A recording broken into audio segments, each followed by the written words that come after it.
throws it down. Shot is good. Tony Parker blocked by Bosch. Game over. There'll be a game 7. One game on our home floor to bring home another championship, man. This is everything that we worked for all season long. All the sacrifices we've made to each other, dog. Every single day, dog. Every single minute. It's gonna pay off. They say hard work pay off, man. So let's make that statement become true. LeBron James and the Heat coming off one of the most remarkable finishes you'll ever see. A breathtaking overtime victory in Game 6 to keep their season alive. Meanwhile, Tim Duncan and the San Antonio Spurs suffering as gut-wrenching a loss as you can imagine. Now the former champs with an opportunity to redeem themselves. And good evening, everyone. Welcome to Game 7 of the NBA Finals. Along with Jeff Van Gundy, Mike Breen on hand, Doris Burke with us as well. It's only fitting that these two teams, the two very best in the NBA, after battling for 6 games, have it come down to one final game to decide who will be the NBA champion. And for the San Antonio Spurs, Jeff, that championship was right there. Oh, they were so close, a crushing defeat. So the question is, how do they bounce back emotionally and on the basketball court? Well, it's not fatal nor final if they get it done here in Game 7. And to do that, Manu Ginobili and Tony Parker have to be more efficient, particularly when LeBron James is guarding them. They have to move harder without the ball, and then the screens that Tim Duncan sets for them in the pick and roll game have to be more solid. There's a cliche in sports, on the brink of elimination. Well, the Heat took that to a whole new level in Game 6, but they were able to survive and force this Game 7. Same scenario for the Heat. How will LeBron James lead them to a possible victory? Just trust his instincts. Play off your basketball IQ and do what the game and the defense presents. But he has to set a tone defensively like he did in Game 6 on Ginobili and on Tony Parker. So we're set to go here before a capacity crowd at the American Airlines Arena. No changes in the starting lineups for Game 7. We've seen them several times throughout the finals. And we begin Game 7 with a poor toss, or is it a clock malfunction? They're going to throw it up again. There's the starting lineups. That number on the right of each player is how many Game 7s they've played in their career, and that includes tonight. James starts on Ginobili. And Chalmers on Parker. Kawhi Leonard. Parker finding Danny Green. Green, the runner along the baseline, won't go. Rebound Miller. Both teams would love to push the ball. As Chalmers throws it, stolen by Green. And the first turnover of the night. Turnovers have played a key part throughout these finals.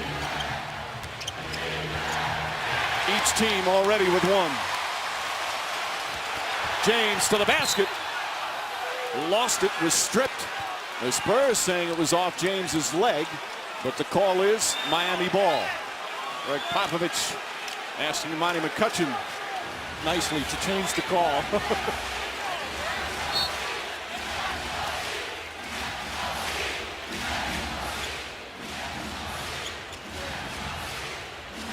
Chris Bosh, who made so many big plays down the stretch of Game 6. Wade battling now 2 knees that have been giving him problems. His first shot in and out.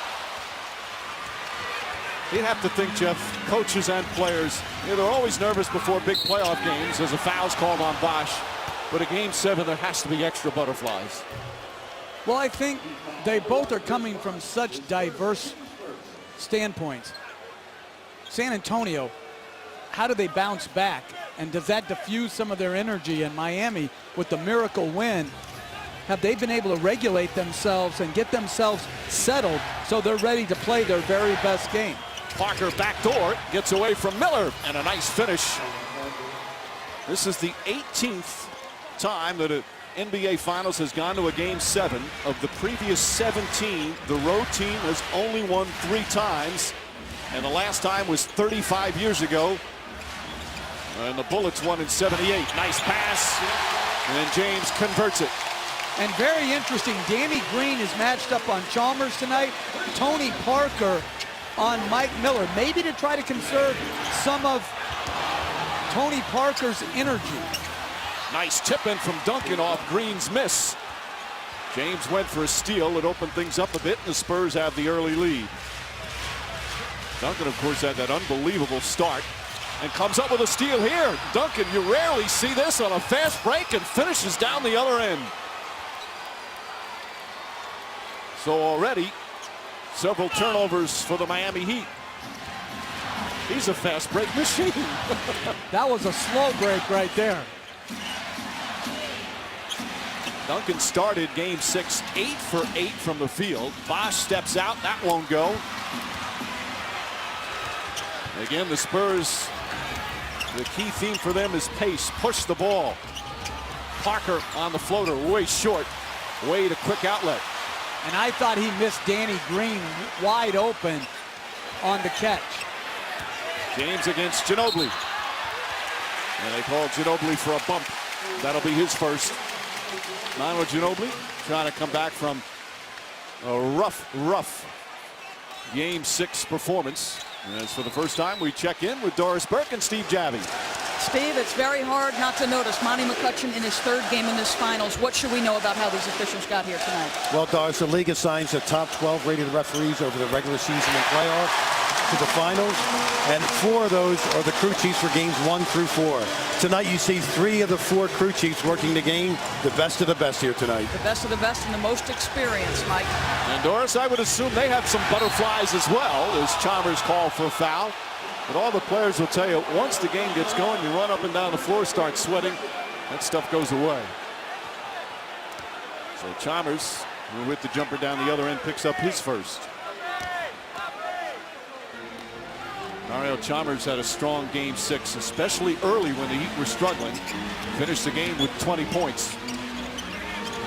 Ginobili trying to get on track to the basket, and in and out. Good move, just wouldn't finish it. James, you see Green backing off. They dare James to shoot much in these finals. Chalmers runs into Ginobili, hits the side of the backboard. Good defense from Manu Ginobili. Really poor offensive start for both teams. Uncharacteristically not sharp. Missing open people, turning the ball over, taking some difficult shots. Could be the adrenaline flowing at an all-time rate here to start a game 7 of the finals. Duncan calling for it. Now he's going to set a screen for Parker. Parker tells him to go away. Ginobili hits a 3. And that has to feel huge for Manu Ginobili. Just 9 points and 8 turnovers in game 6. And Mike Parker wanted an isolation against Chalmers. LeBron James giving help. Opened up the 3 by Ginobili. Mike Miller in and out. That rim seems tight down that end. He'd have had several of those already. Leonard drives and finishes. Good aggressive move from Leonard. He had 22 points in game 6, and the Spurs have a 7-point lead.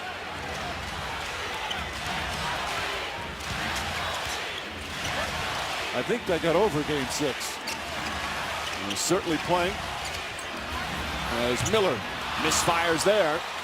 Miami now 2 for 7 from the field to start the game. Ginobili on the drive, the floater, in and out. Leonard trying to keep it alive, gets it back, comes up short. And it's going to be Miami ball.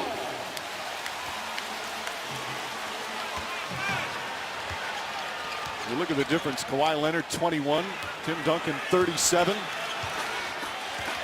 Leonard, by the way, the second-year player already with 4 rebounds.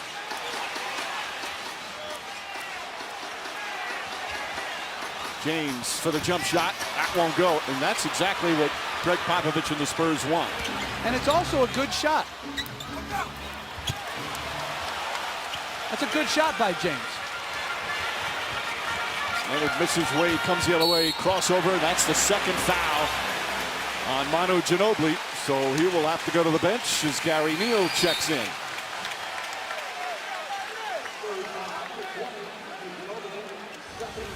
Ginobili's trying to play Wade with the cushion.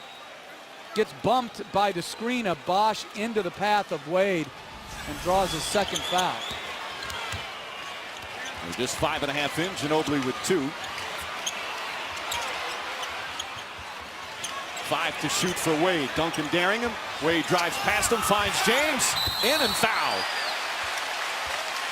Wade didn't settle, makes something happen, and LeBron James will shoot the first 2 free throws of the game. There was a delayed switch that put Duncan on Wade. Duncan probably should have backed off and encouraged the jump shot. Instead, Duncan got blown by to the middle, which forced rotation and eventually the foul on Duncan.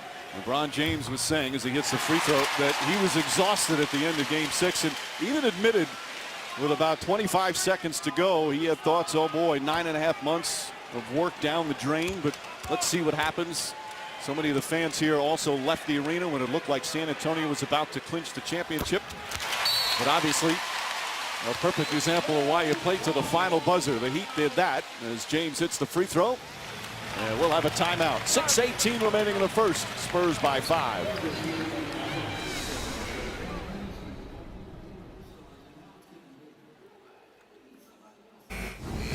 Time now for our Coors Light cold hard facts here of these NBA Finals, which started here in Miami in this back and forth series. Tony Parker, the big shot as the Spurs stole a victory on the road. But that unbelievable 33-5 run in game 2 tied things up. Series then shifted to San Antonio, the 3-point barrage in game 3, and the Spurs were up 2-1. The big 3 with their best game scoring wise of the finals even things up at 2. But San Antonio recovered again as Manu Ginobili, without question, his finest game of the postseason to put the Spurs up until that extraordinary game 6 where LeBron James took over in the 4th quarter, and then Ray Allen hit one of the all-time clutch shots in NBA history. And here we are all tied up at 3 games apiece. Early substitution, no point guard lineup by Miami, which puts James on Parker. Kawhi Leonard sets. That 3-pointer won't go. The 3-pointer working so well earlier in the series for the San Antonio Spurs. Wade trying to take advantage of Neal, and he does. Great recognition by Wade to just do the old Mark Jackson, back down in the low post, no passes involved, and gets himself a deep jump hook. Might add the Mark Jackson of many, many years ago. Neal tried to bank it in, Bosh the rebound.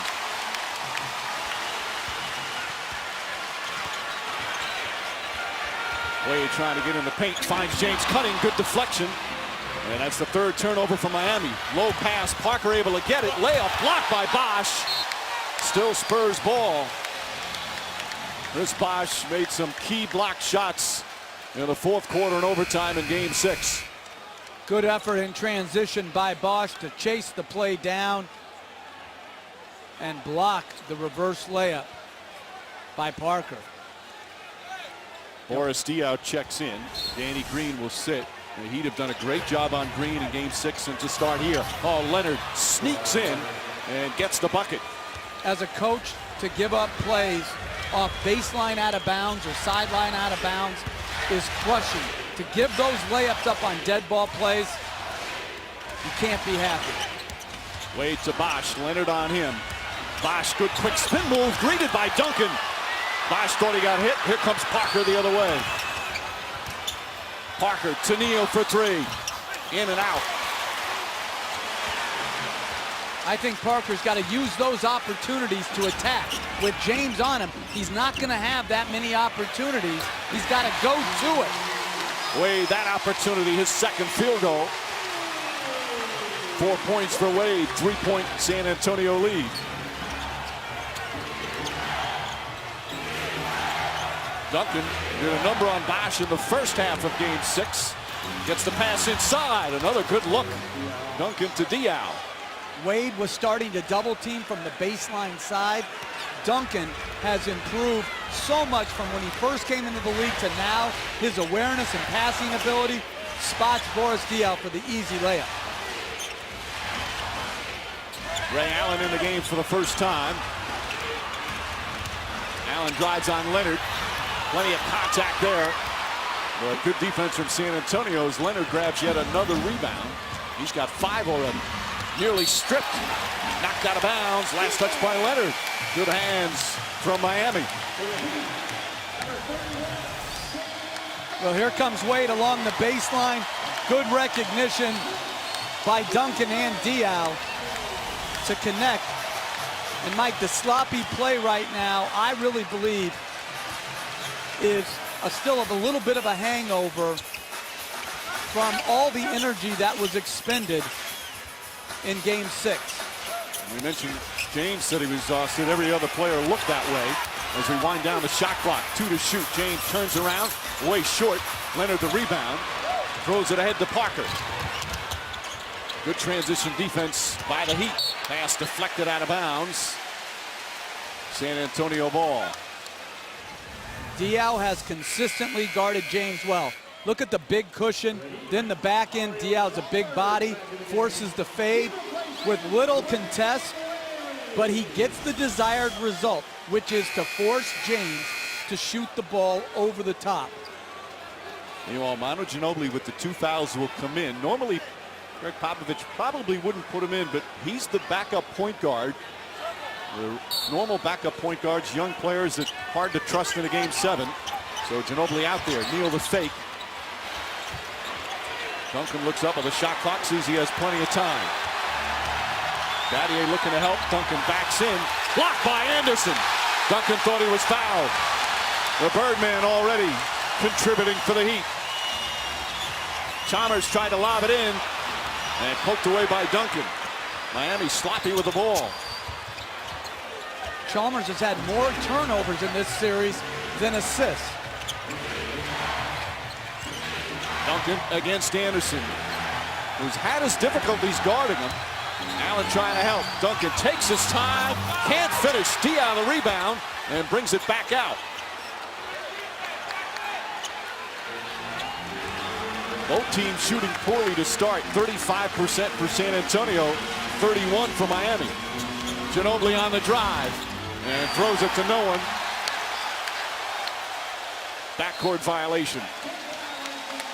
3 turnovers for the Spurs. Timeout on the floor. Defense reigning, Jeff, here in the opening quarter. I say poor offense. The defense is good. The block is good up top. Then he grazes his arm. 15-10. Spurs lead. ESPN's presentation of the 2013 NBA Finals on ABC. Brought to you by Grown Ups 2. In theaters July 12th.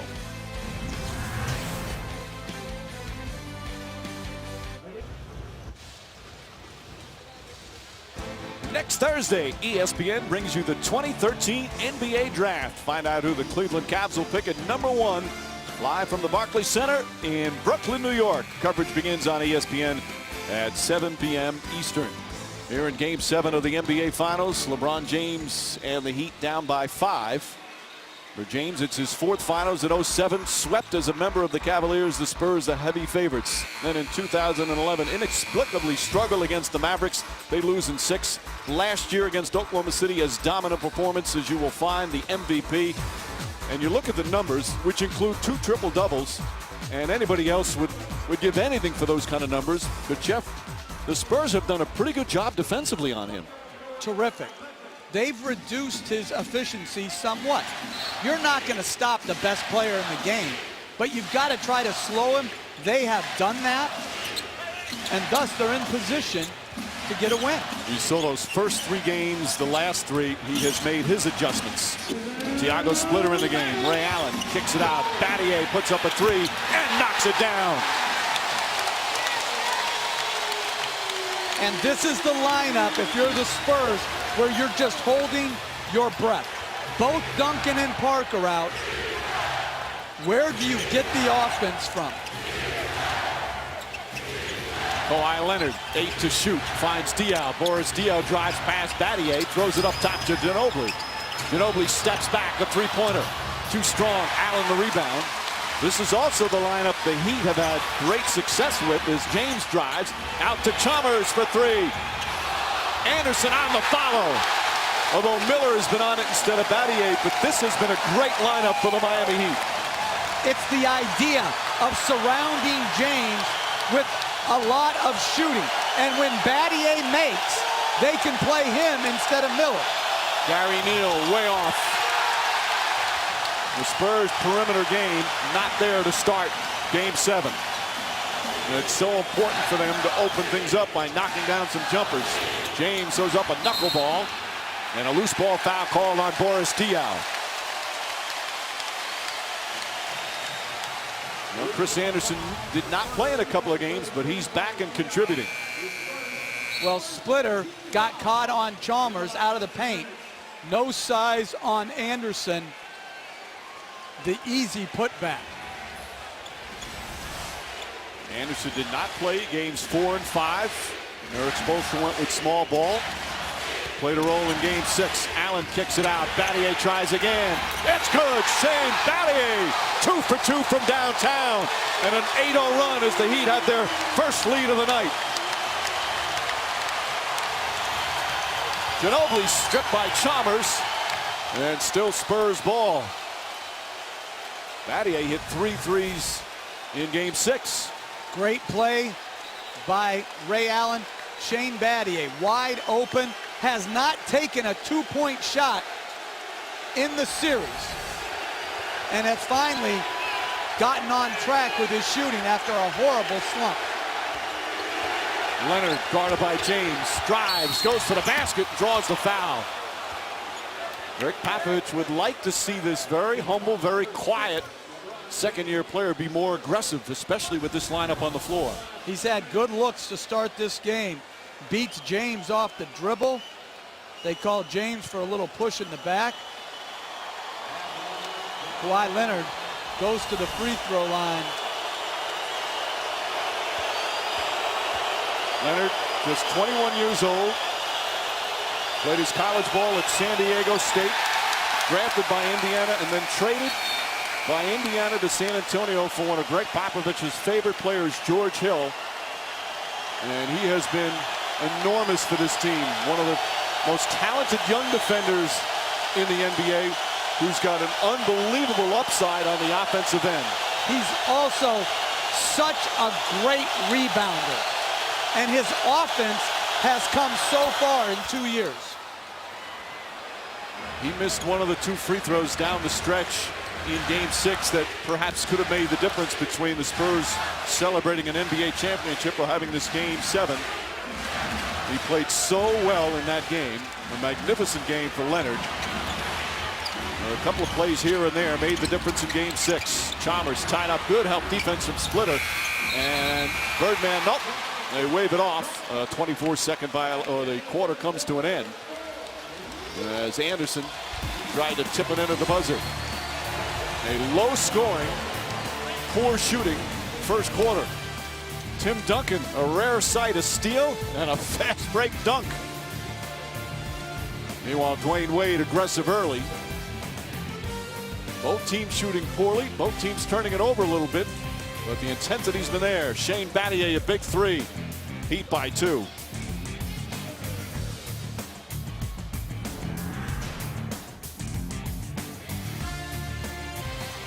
Mike, thank you. Pop, 12 minutes in, what have you seen from your men?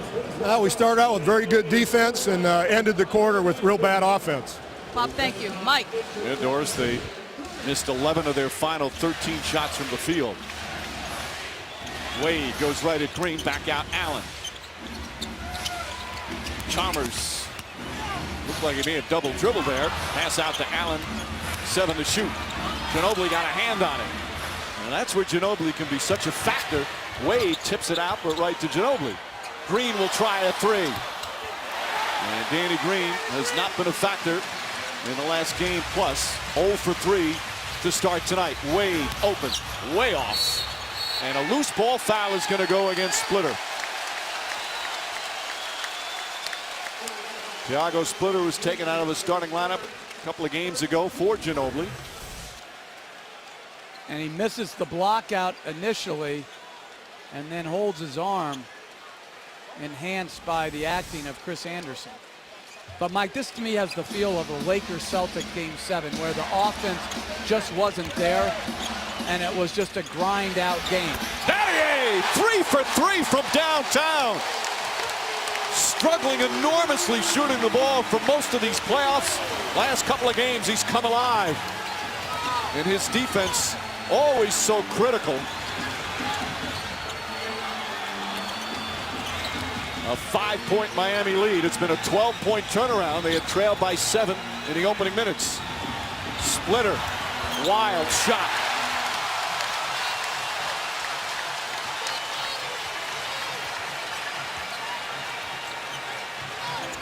Wade tried to lob it in. Again, deflected. Green got a piece of it. Here's Parker. Sidesteps Battier. Pretty move from Tony Parker. He's got to get going, particularly in transition. When he gets those opportunities, he can't be hesitant. He can't be trying to bring his shooters into the game. He's got to attack and play off instinct. Parker just 6 of 23 from the field in game 6. But had some key buckets late to put the Spurs up by 5 with about 21 seconds to go. Allen off the dribble. Swatted away from behind by Neal. Spurs forcing turnovers. That's now 7 Miami turnovers. Nice feed. Parker to Splitter. And now Eric Spoelstra wants a timeout as they cut the lead to 1. I mean, this is what we've seen from Tony Parker last couple of possessions throughout the playoffs, Jeff. When he's in the game, when James is not, he's got to be ultra aggressive. There he brings the second defender to him, drops it off to Thiago Splitter, and then in transition, wisely sidesteps Battier and uses his body to shield the ball, and the lead is now 1.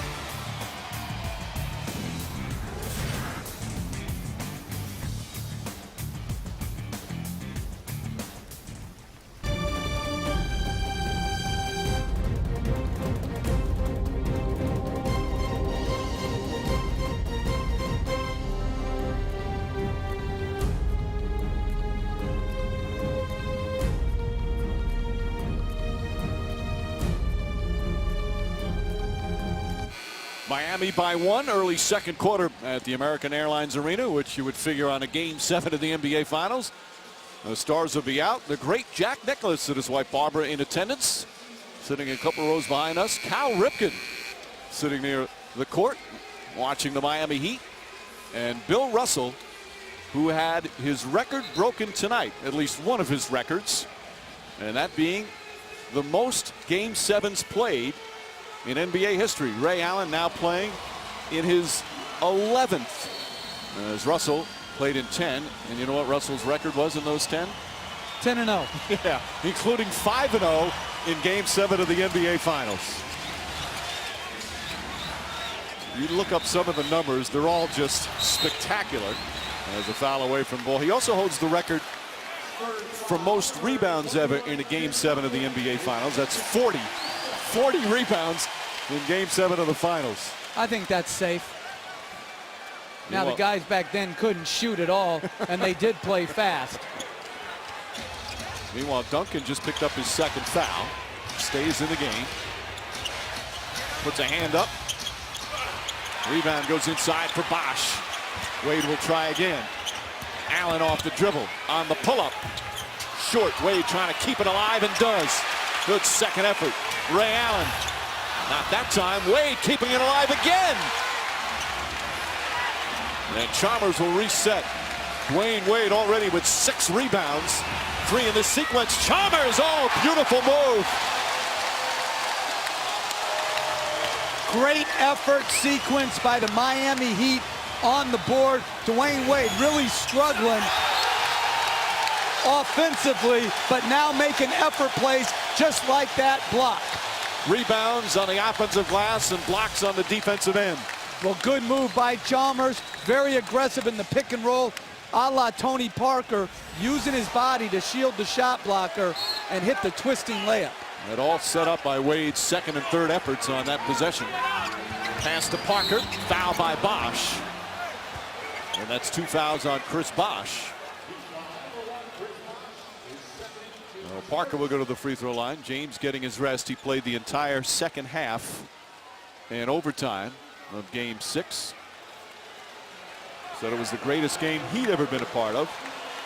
Even Greg Popovich called Game 6 a hell of a game, and that was right after when you knew he was sick to his stomach. As Parker hits the free throw. The extra 5 minutes piling up for a number of players. The guys like Leonard, he's young, he's 21, he can play. Tim Duncan, that's a lot of minutes for Duncan. Of course, James playing 50 to lead everyone. How about, you look at Game 6, who says it's a young man's game? Tim Duncan, who's 37, had 30 points, 17 rebounds. Ray Allen, who's 37, had one of the most clutch shots we've ever seen. The old guy is doing rather well. Wade knocks that one down.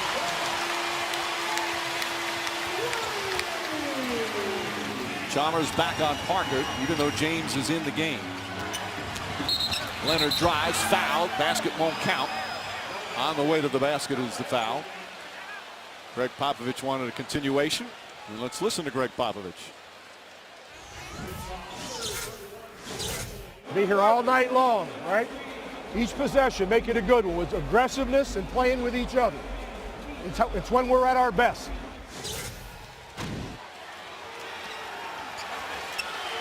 Neal. Danny Green trying to get going. Off the mark. Battier the rebound. But he's being forced to do what he doesn't do best, which is put the ball on the ground. Chalmers way off. Duncan the rebound. Quick outlet to Green. Back out Parker. Again, good transition defense from Miami. Parker up and under, and an easy 2 for Parker. Every time he gets a point guard on him, he has to think, this is my time. Wade steps back and nails it. Why? For Eric Spoelstra, LeBron James has been very successful guarding Parker, but it'd be hard for him to put him on him all game, correct? Well, it would be more taxing energy-wise as Bosch fouls Duncan and now has 3. And Wade shaken up. He took an inadvertent shot from Duncan as he tried to double team. Grabbed the back of his neck. And 3 fouls on Chris Bosch. And Duncan has been at his best when he's made his move decisively. There he caught, went, took the bump, and kissed it in off the glass. And Mike, you said, is it a young man's game or an old man's game? It's a great player's game. And Tim Duncan, because his game is so rock solid fundamentally, he's able to age gracefully. The 37 in his 16th year, made first team All-NBA once again, and has his team in the NBA Finals with a Game 7. Rebound, Gary Neal. Nearly deflected, Duncan ahead to Green. Both teams have been sloppy with the ball. Defense certainly a part of that. Anderson on Duncan. Backs in, kicks it out. Parker fumbled the catch. Shot clock at 4. James on him, finds Duncan. Duncan has to put it up. Will not get it off in time. He turns it over. There was probably 5 mishandles of the ball in that possession. Like you said, Mike, some really good defense, some just very poor fundamental ball handling. James misses, and a loose ball foul against Miami. It'll be their 14th foul. Kawhi Leonard, who's done a superb job on James so much of the series, defended him well. A mishandle by Parker. A mishandle by Duncan. And that doesn't even include the Danny Green deflected pass initially when he came down trying to enter the ball to Tim Duncan in the post. That last foul was Anderson's first. A low scoring first half. Parker tried to get fancy, and James couldn't control it. Spurs will have 11 to shoot. When James is on Parker, they don't want Duncan setting the screen. They want Miller's man. Parker right there tried a very unusual split behind the back. I've never seen him do that. Led to a near turnover. Greg Popovich wants a time. As he can't be happy with the efficiency. Neither coach can. turnovers, low shooting percentage, and some pretty strong defense. All even at 27. Thanks for watching ESPN on ABC, home of the NBA Finals.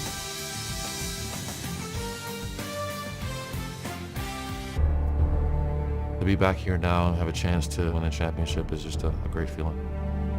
It really means a lot to be the last man standing. I think every basketball player wish they can experience that at least one time in their career.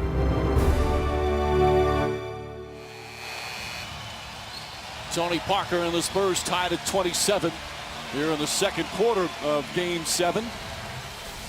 Danny Crawford, NBA Finals referee, talking to a couple NBA Finals MVPs when the long arm of the law for San Antonio comes in. Get out of there and get to the huddle, says another NBA Finals MVP. You know, Jeff, you see the way this game is being played. I mean, the effort is certainly there. They're getting after each other.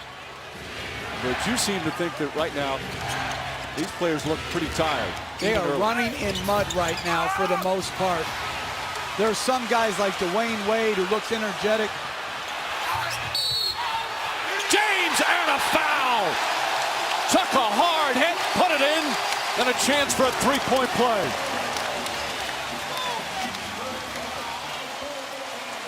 It has looked like that, even for some of these young guys. Game 6 took so much out of him, but James still showing his power here. Well, this is when he's at his best in the open court with seams.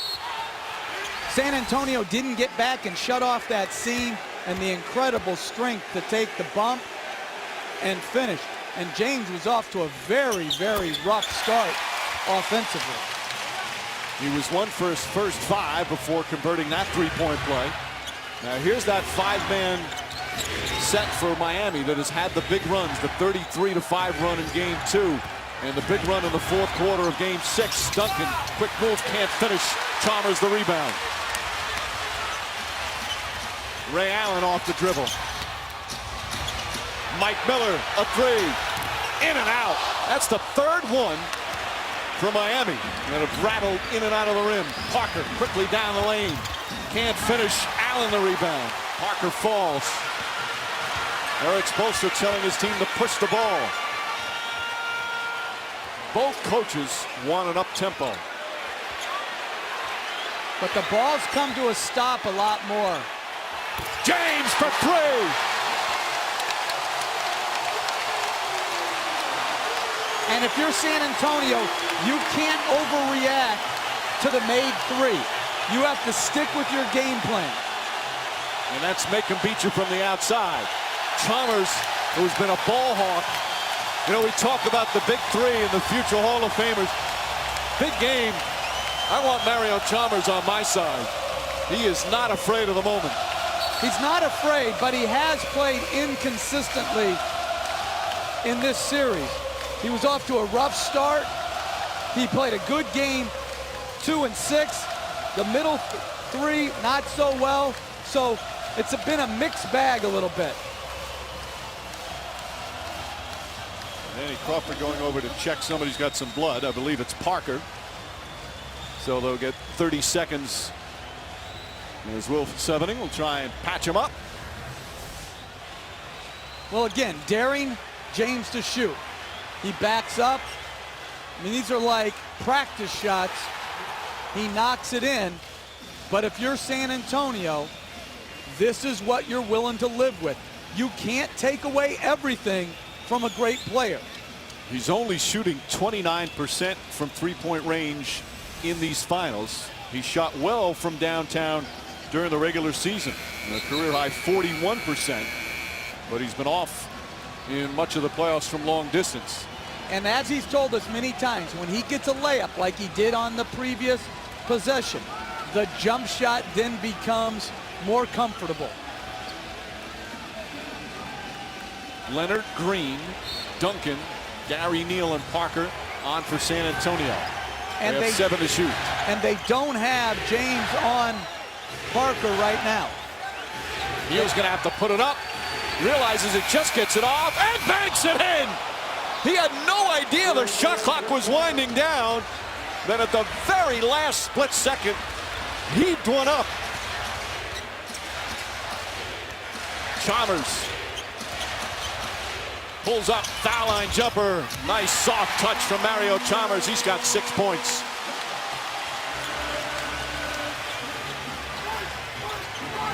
Chalmers on Parker. Neal traveled. Good double team from Anderson and Miller.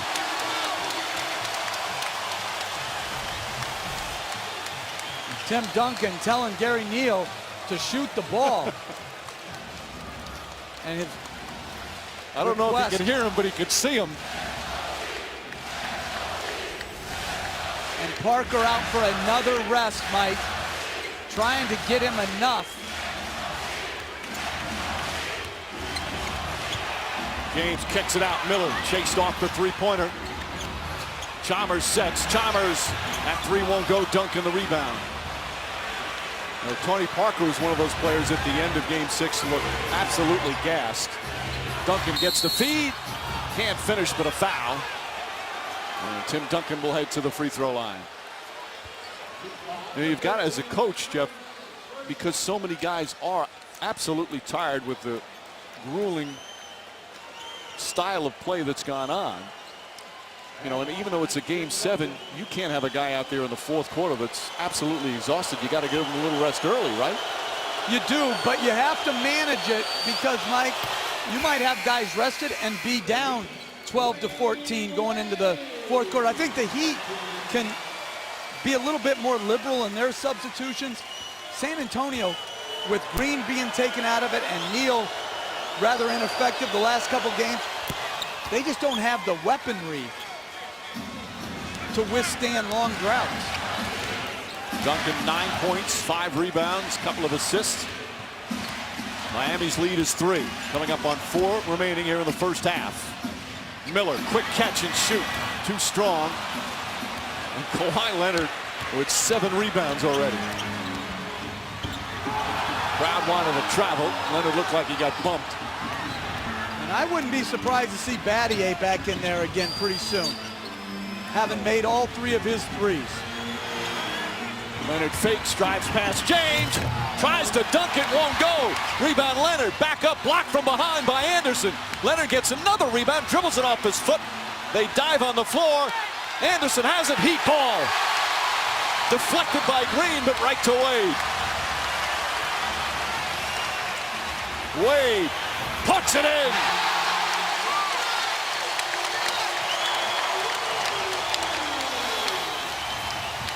I like the rhythm Wade is playing with offensively. Oh, there's vintage Manu Ginobili. Wade's made 3 jumpers, Mike, from that same area, isolating and just taking the rhythm pull-up, which they're inviting him to take.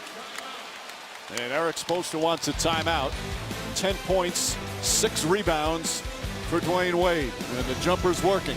He got going with some effort plays, but they've been giving him these same jump shots, enticing him to take it. His rhythm is there, his balance is there tonight.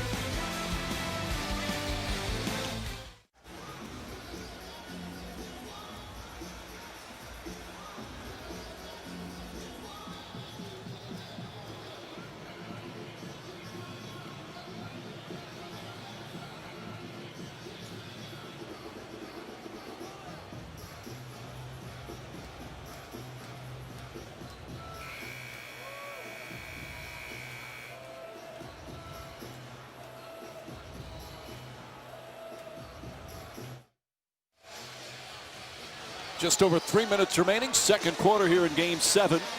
Miami Heat leading by 3. The Spurs desperately need a strong game from Manu Ginobili, and this is what we're used to seeing from Ginobili from years past. Well, look at the agility to be able to sidestep Anderson and then gather and finish. He was so candid after Game 6. Again, the 8 turnovers. He said he was devastated. But Tony Parker was also saying he's seen Ginobili like that. He takes losses as hard as anybody, but also bounces back quicker than most. Udonis Haslem, who did not play in Game 6, is in the game. Allen lost it. And a foul is going to go against Ray Allen. That's his first after he turns it over. And now we'll have a full timeout with just under 3 remaining. 3-point game here in the second. ESPN's presentation of the 2013 NBA Finals on ABC. Brought to you by the new film World War Z, in theaters everywhere tomorrow. This film is rated PG-13.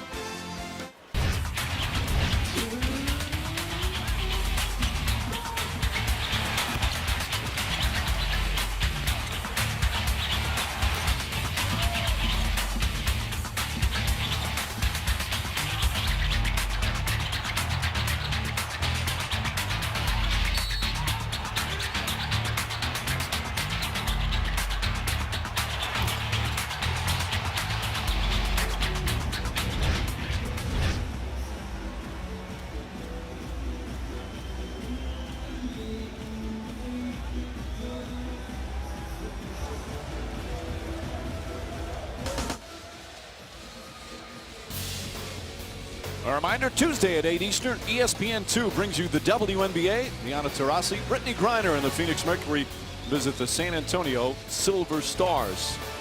Here tonight in Miami, in Game 7, the Heat leading by 3. Dwayne Wade right now leading them in scoring. And he got started with a couple of offensive rebounds, that block shot, and then he made 3 mid-range jumpers. These are the shots, as we've said over and over, that San Antonio is willing to give both James and Wade. Wade here is off to a terrific start. 10 points, 6 rebounds. He hurt his left knee in the first half of Game 6 and was late coming out to start the third quarter. Was not in the lineup when the third quarter started. That was the left knee that gave him problems last year. Had surgery in the offseason. He's been bothered by the right knee all this playoff. But he says he's fine and ready to go as Duncan knocks down the free throw.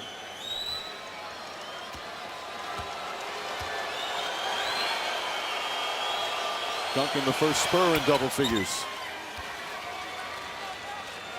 Duncan, his best year at the free throw line. He had his ups and downs throughout his career. But 5 for 5 so far tonight. Ray Allen kicks it out. James sets three-pointer. It's good. His second three-pointer of the game. Miami 5 for 12 from downtown. Ginobili. Good help defense from Haslam. Green sidesteps, blocked but fouled.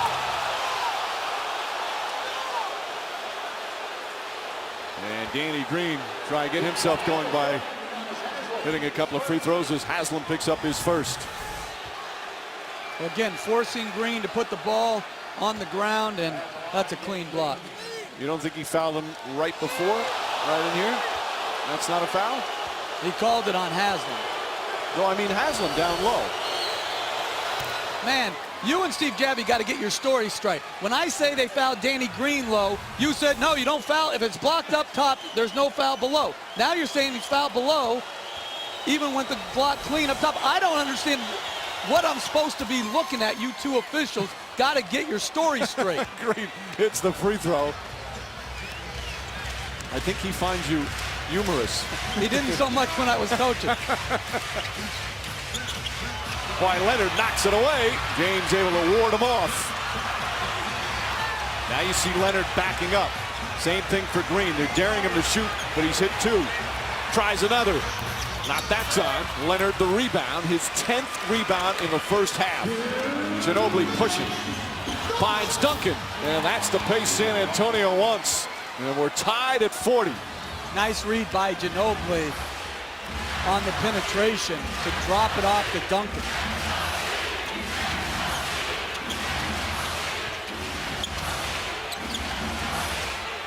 Neal denying Allen. Wade. And again, you see Leonard back off. Another 3. He hit his first 2. Missed his next 2. Ginobili again on the drive. Running shot. Blocking foul call on Haslam. And Ginobili's aggressiveness making things happen for San Antonio right now. The push going down looked like it was going to be a charge, and at the last second, Manu Ginobili jumps to the side. And to me, that's either a no call or a defensive foul. But when that offensive player avoids the contact by jumping to the side, it can't be an offensive foul.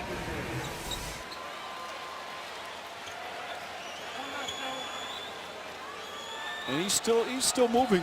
His body is moving to the right. No, I think that's the right call. I like when we agree. But seriously, at halftime, you and Steve get together about the down low or up high. Aslan sits down. Spurs have hit 12 consecutive free throws. Free throws a sore spot after 2 big misses. Oh, Wade, nice shot there. He's got 12. 2 big misses in the final minute for San Antonio in game 6. All even at 42. And a foul away from the ball. I believe it's on Chalmers. And they're in the penalty. I love how Wade, after a little bit of a sluggish start, has gotten going. A really well-defended jump hook by Danny Green. And you can forget sometimes just how good Dwayne Wade is when he's had these up and down struggles throughout the playoffs. Well, he's got 12 points already. Got the Sprint halftime report coming up. Magic Johnson, Michael Wilbon, Jalen Rose, and Bill Simmons getting ready. Talk about the first half here of game 7. Right here in the American Airlines Arena. And free throw shooting huge. 15 attempts from the line for San Antonio. Only 3 for Miami. Miami has also turned the ball over, but look at Miami's shot distribution. They've shot a lot more three-pointers tonight than San Antonio has. They're packing it in like they did earlier in this finals. Wade spins, fires, shot off the mark. James easily tips it in with Parker on him. That's the negative of switching. It leaves you mismatched on the offensive board. Parker, head fake. Nice defense from Battier. Green can't get a clean look. Misses that floater. He's 0 for 5. Green, who was just absolutely marvelous in the first 5 games. They have geared their defense to stop him. Eric Spoelstra tells Chalmers, we don't have a 20-second timeout. We used it already. Meanwhile, the Spurs have a foul to give here. I wouldn't give it with Kawhi Leonard. Wade fakes, pulls up. It's good. With 0.8 of a second remaining. Green fires. And the first half of game 7 comes to an end. Dwayne Wade with 14 points. That's as much as he scored in the entire game 6. 7 of 12 from the field. He also had 6 rebounds. An aggressive first half for Dwayne Wade. Meanwhile, LeBron James had 11 points in the second quarter, 15 total. Duncan and Parker in double figures, and we go to Doris with Wade. Dwayne, after a sluggish start, what got you started? Just being aggressive. You know, coach played the side off for me a little bit, give me an opportunity to use my ability to, you know, get separation from my defender and making shots. How do you and LeBron determine the right balance between getting to the rim and the jumpers they're conceding? Well, you know, we're professionals. We're guys who's all our career guys are sacked off us, so we just got to mix it up. Some you got to take, some you got to be aggressive. You got to get to something else. You're tired. Go get a rest. Yeah, a little bit. Mike. Breathing heavy, Doris, as Wade heads to the locker room in a 2-point game. The Sprint halftime report coming up next as Wade and James, 21 of the last 23 points for Miami. The star players coming to the forefront here in game 7. Tim Duncan, another strong start. He had 13. But Wade, as Jeff has said throughout the first half, in a nice rhythm. LeBron James in the Heat with the lead, but only 2. Game 7 of the NBA Finals from Miami. The Sprint halftime report coming up after these messages.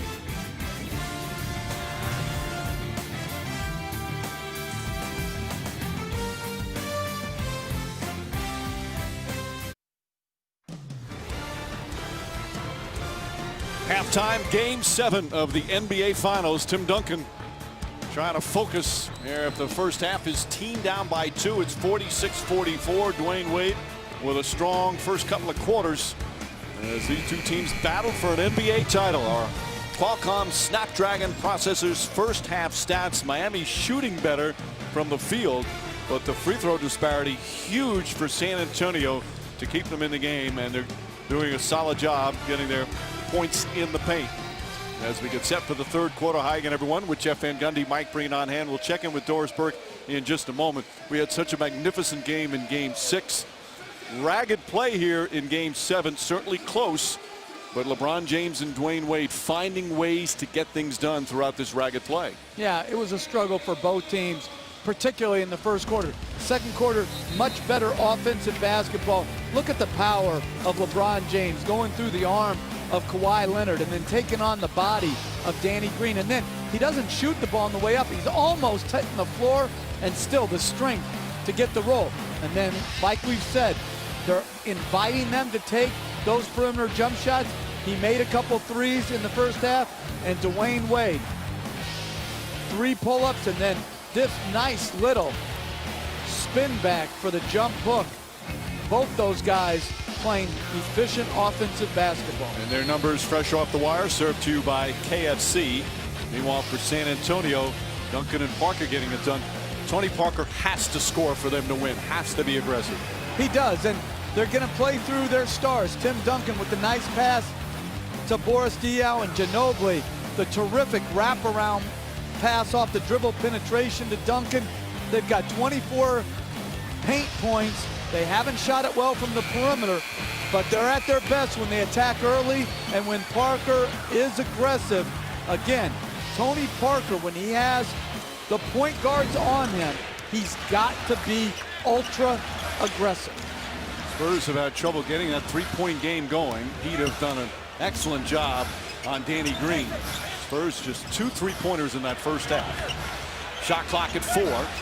Nice feed inside. Bosch's shot way off. And Kawhi Leonard, he is just phenomenal on the boards, Jeff. 11 rebounds. And that one-handed little jump hook in the paint, he's become very adept at. Now that is a big-time move. To drive it left, come to a stop, and spin away from James for the little jump hook. Terrific finish. By the way, Leonard, 9 times in these playoffs, he's had double-figure rebounds. He had 8 all regular season. Wade nearly stripped by Parker. Ball batted out of bounds. They have 8 to shoot. Wade a little shaken up on the play.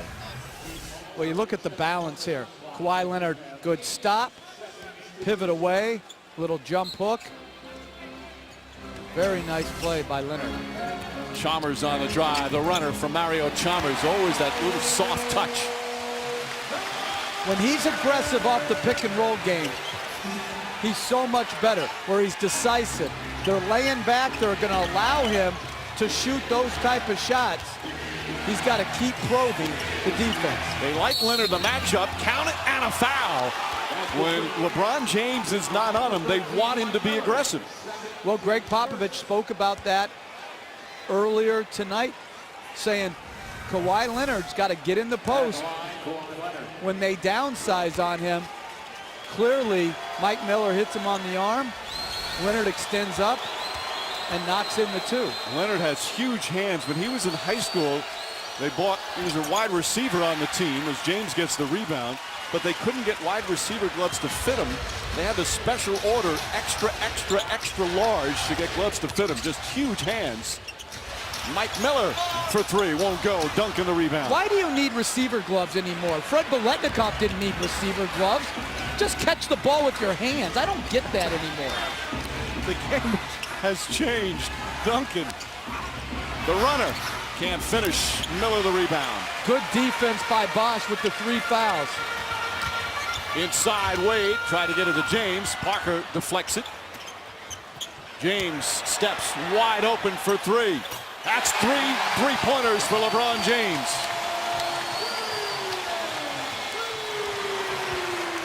And those are like practice shots. No one is even close to it. Parker looking for Duncan. Ginobili flips it up and in. One of those patented Ginobili moves. Looked like he's out of control, going to fall down, lose the ball, and he gets a layup. On some of those dribble penetrations, Bosch is not able to get off of Duncan's body to give the appropriate help on the penetration. Chalmers draws the foul on Parker. First foul on Tony Parker. You see, Bosch should be that next help man, but because he bangs into Duncan, Ginobili has the easy layup. Ginobili, by the way, no turnovers so far after the game where he had a career-high 8. Overall, just 6 turnovers for San Antonio. Ginobili had that marvelous game 5, and then the nightmare game 6, and a good solid start here to game 7.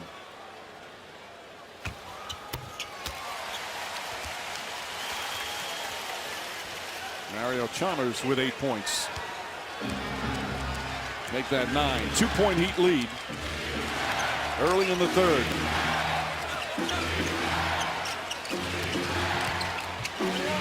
Ginobili fakes a 3. Finds Leonard. Leonard again, that one-handed shot. And again, going to the pick and roll game with Leonard setting the screen on James versus Duncan. Now he's guarding James. Parker helps. Chalmers sets for 3. That one way off. Danny Green tracks it down behind his back. Green on the drive. Bad pass through it right to Miller. And here's Wade down the other end for a dunk. And that's such a costly turnover against a team like the Miami Heat.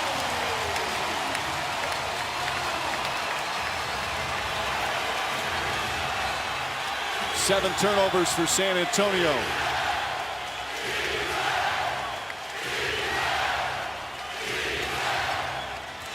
Parker.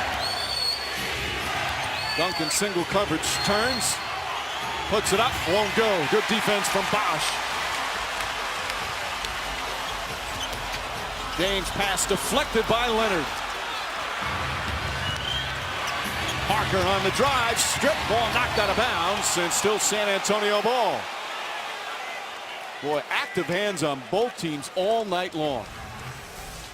Yeah, and just a poor decision by Danny Green and a poor decision by Kawhi Leonard to commit up to James, not protect the basket. Good play by James to find Wade, cutting for the fast break dunk. Have watched the season come down to one game. The championship on the line tonight. And Jeff, this game is there for the taking. Neither team has been sharp. They both look a little fatigued at times. But neither team can take control. Duncan turns, shoots, and hits. The hard part with Duncan on that block is if you want to take his middle move, then he counters back to his right-hand jump hook. I think Bosch is playing him well there by making him take that jumper to the middle. Wade kicks it out. Chalmers fakes a 3. Now with a hand in his face, way short air ball. Duncan the rebound. Parker tries to push. The Heat transition defense has been excellent. Danny Green for 3. Won't go. Ginobili tips it, but right to Wade. Green now 0 for 7 from the field. He was 1 for 7 in game 6. They've really tried to gear to stop him as Wade just lost it. He's mad at one of his teammates. He's mad at Bosch because he came into the pick and roll where he just wanted to back Parker down and isolate. And turnover number 10 for Miami. Gary Neal tried to get in, but did not get to the scorer's table in time. And if you're Greg Popovich, you have a tough decision. How long do you ride Danny Green? Do you believe in his shooting to be able to get hot? He's obviously struggled with the additional attention defensively that's been given to him. Green double teamed in a bad spot, looking for someone to throw it to, and he stepped out of bounds. Oh no, a timeout was called. Tony Parker called a 20-second timeout. Don't know if you want to burn those here, but it will avoid a turnover at this particular moment. Well, we'll take a quick break. They'll have 6 to shoot when we come back. The three-point game. Spurs have 6 to shoot. Ginobili finds Duncan. Duncan inside, misses, and Bosh right there. Wade had an impact on that shot attempt. Terrific hustle from Wade, helping out on defense. Wade bangs in, misses. Duncan the rebound. Parker just 3 of 8 from the field. Ginobili fakes the 3. Picks up his dribble. 5 to shoot. Duncan wants the ball. Green fires and can't hit. Midway through the third quarter, Game 7 is tied. James kicks it out. Wade fakes across the lane, flips it up and in. And the 3 or 4 jumpers he's made tonight just got Ginobili to commit a little further out, which allowed him that small crease to drive the ball. He's got 18. Duncan trying to seal Bosh. Parker can't get it to him. Leonard will try a 3. That won't go. Rebound tipped and taken by Green. Goes out, 3-pointer. Puts it in. Danny Green finally gets one to go. He was 0 for 8, and the Spurs go up by 1. And I'd like to see Kawhi Leonard more in the low post against Mike Miller than shooting the 3. James against Leonard. Ginobili doubles. They kick it to Chalmers. Chalmers was out of bounds when he caught it. Spurs get it back. Well, the long rebound, much like the Ray Allen rebound, bounces to Danny Green and balances up, and that's really his first clean look all night, and he's coming out as Miami goes to their no point guard offense.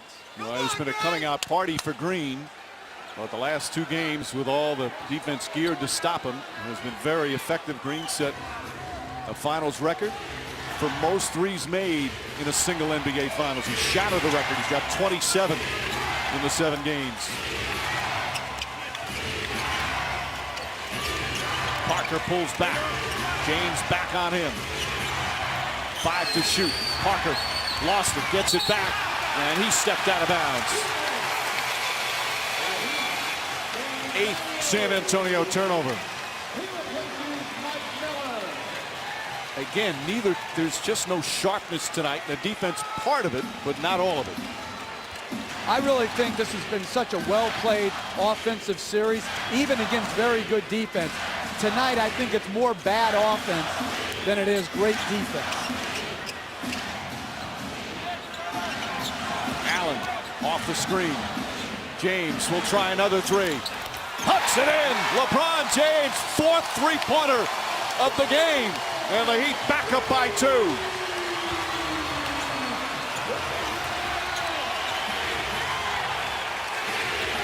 .21 for James. Diaw is in with Neal, Parker, Duncan, and Kawhi Leonard.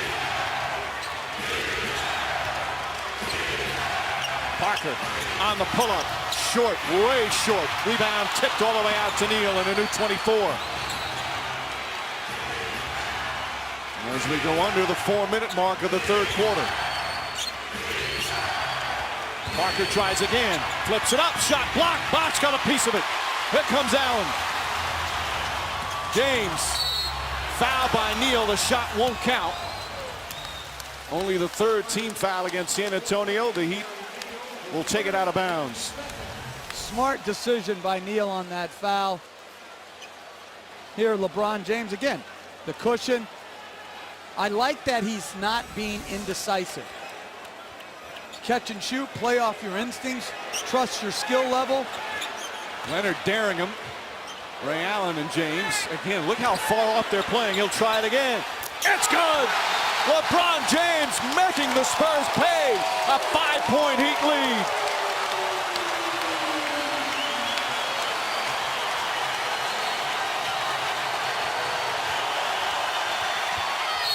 Leonard, oh, count it, and a foul. A gorgeous move from Kawhi Leonard and a chance for a 3-point play. And much needed. And now, Greg Popovich and his staff have a big decision. as we see Kawhi Leonard give them a much-needed three-point play opportunity as Bosch gets his 4th foul. Or no, is that Bosch on the foul? No, not Bosch. No, it's Ray Allen. And Allen's second. What a shot from Leonard. But they have to decide how much longer, when he's behind the three-point line, do you cushion him like that? When he catches it in the 2-point range, you do want to cushion him. But at the 3, how much longer do you cushion him? James drives hard to the basket and draws the foul. LeBron James fired up right now. You seen Ray Allen, give it right back to me. Wanted it right back. And the strength, the power through Kawhi Leonard. James in the first 6 games of these finals had just 7 3-pointers, 7 of 24. But he's 5 of 7 from downtown as he's serenaded with MVP chants. He has had back-to-back MVPs. He's looking for back-to-back championships. They do realize that the award's already been given out, right? He got the award. Perhaps they're just reminding him. Oh, it's a reminder. Okay. 25 points. He's perfect from the line, 4 for 4.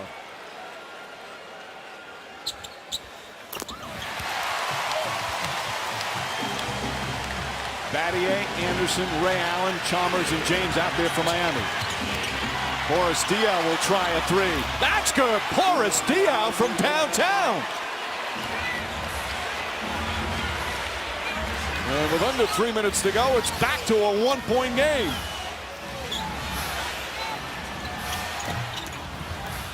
In and out, halfway down. Another way for Diaw. That's only his 5th three-pointer of the playoffs. Nice entry pass to Duncan. And the Spurs regain the lead.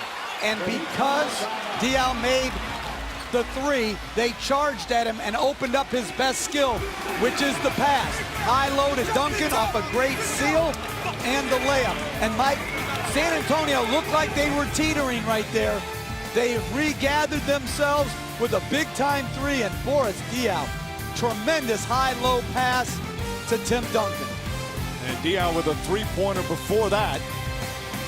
Some big minutes here for Boris Diaw. Spurs up 1, 2.5 to play here in Game 7.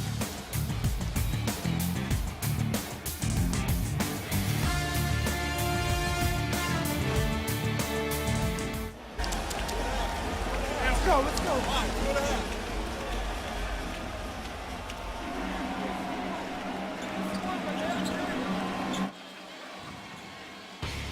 Coming up tonight on ESPN SportsCenter, we'll follow our game with complete post-game coverage of Game 7 and the championship trophy presentation here from Miami as LeBron James and the Heat trying to go back-to-back. 5 threes. No one remotely in the same area on any of these threes. These are like practice shots. The Heat have already taken 21 threes. James has taken 8. And it will be interesting to see if and when San Antonio decides to adjust and try to close that space, which then could lead to more dribble drive opportunities. 2.5 remaining here in this 3rd quarter. Parker right now on the bench. Duncan still on the floor. Leonard takes it away from Chalmers. Ginobili looking to push, drives down the lane, puts it up, won't go, but a foul on Anderson.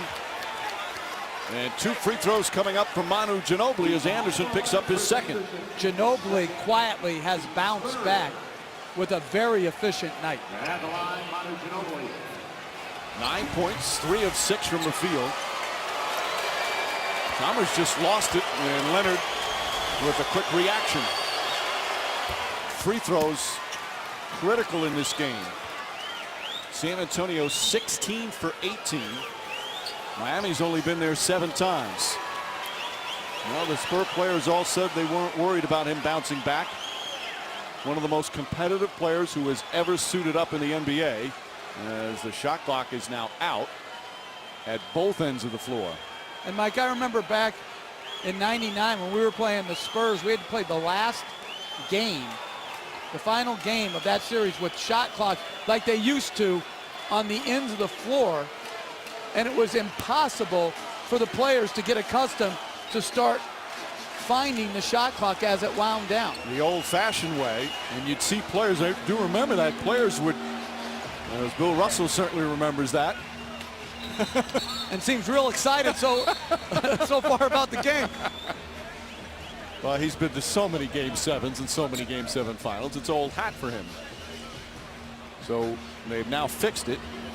The clock's back up. There's 2:16 remaining here in the third. A 1-point San Antonio lead. Make that 2. They just haven't put it up on the board after Ginobili's first free throw. There it is, 2 points. Here in the building, it was 65-64. While you have a second, remind you to visit NBA.com and NBA TV for complete NBA Draft 2013 coverage. Draft week begins Monday only on NBA TV. Can't wait to see who's going to be the first pick in that draft. Ginobili hits the second. A 7-0 run by San Antonio. They are up by 3. There has not been a double-digit lead in this game. Largest lead is 7. That with the Spurs in the opening minutes. James pulls up, puts it in. 28 points for LeBron James, who has been extraordinary in Game 7s and elimination games in his career. Ginobili, Neal fakes. Neal drives, the floater won't go. Diaw, and a loose ball foul against San Antonio. It's Diaw. His second. Again, playing the pick and roll soft. You can't go under at 6 feet. Look where Kawhi Leonard's trying to go under. Again, that's just a free throw line pull-up. James on the attack. Ray Allen gets a look.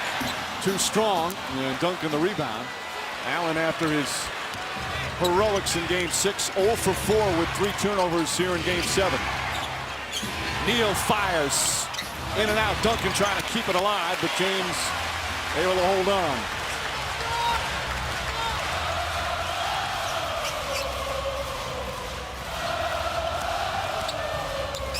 James, second effort, kicks it out. Battier. James says go through. Again, daring him to shoot the 3. This time a 2-pointer. Way off the mark. A brick. Ginobili gets a running start. The difference in the last 3 pick and rolls, Kawhi Leonard has gone over the top. Diaw, another rebound. Neal off the drive. Swooping shot is good. Tough shot from Gary Neal. His second field goal. And Magic Johnson upstairs must be smiling with visions of his running hook shot against the Celtics. Final minute, third quarter. Allen tied up. James open. Up top, Chalmers. Battier for 3. Bang! Tie game with 27 seconds left in the third. And what a response tonight by Shane Battier. Mentally strong, had a struggle in the playoffs to make all 4 3-pointers in the biggest game of the season. It has always been teams just play better when he's on the floor. Ginobili the drive, swooping shot. Oh, what an angle to back it in with 5.2 remaining. Chalmers racing up the floor, sets, fires, 3-pointer. Oh, he banks it in at the buzzer. Mario Chalmers gives the Heat a 1-point lead as we head to the fourth quarter. They'll review it, but he got it off in time.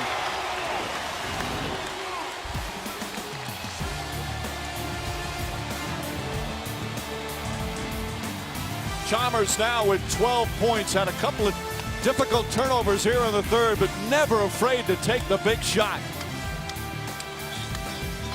1 quarter to go in the NBA season. The championship on the line. We head to the fourth quarter with a 1-point game. This presentation of the NBA Finals continues after this message and a word from from our ABC stations.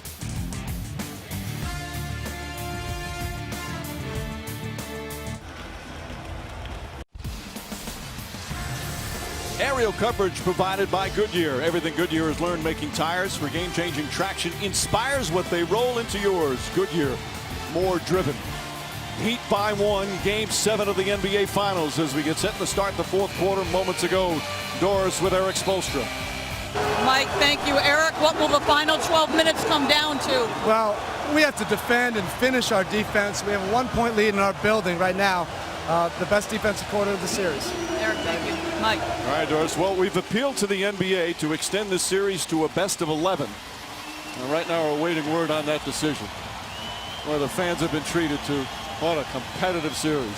And Duncan and Parker are resting, but this is a change. Diaw at center instead of Splitter. Mark and Duncan on the bench at the same time. Leonard misses Wade the rebound. It's James and Wade with Anderson, Battier, and Chalmers for the Miami Heat. James kicks it out in the corner. Battier puts it in. 5 for 5 for Battier.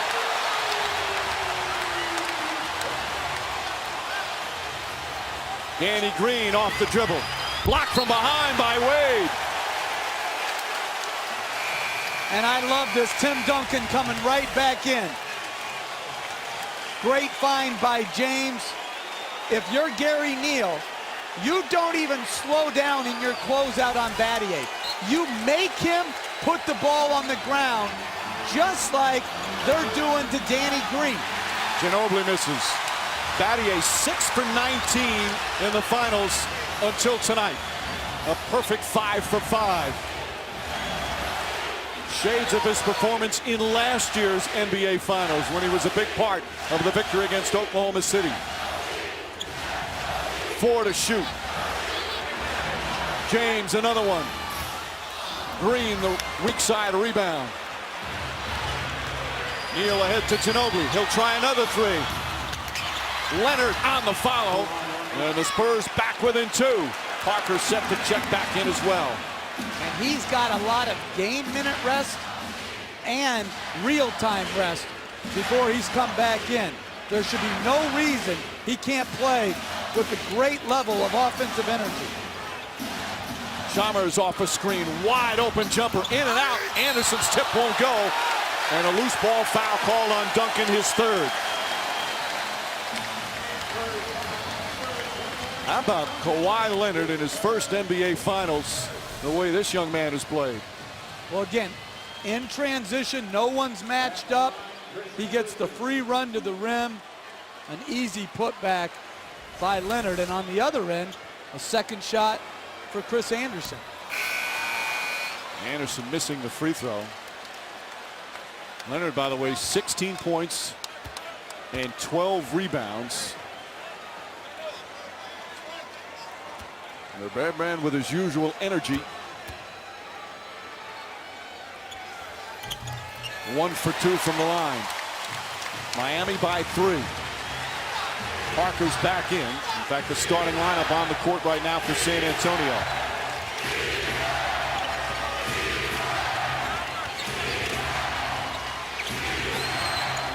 Danny Green. Chalmers stays close to him, not letting him shoot. Leonard fakes. Lost it, and a reach-in foul call. If James is on Parker, then Ginobili has to be more assertive offensively. James' his 2nd foul, first team foul.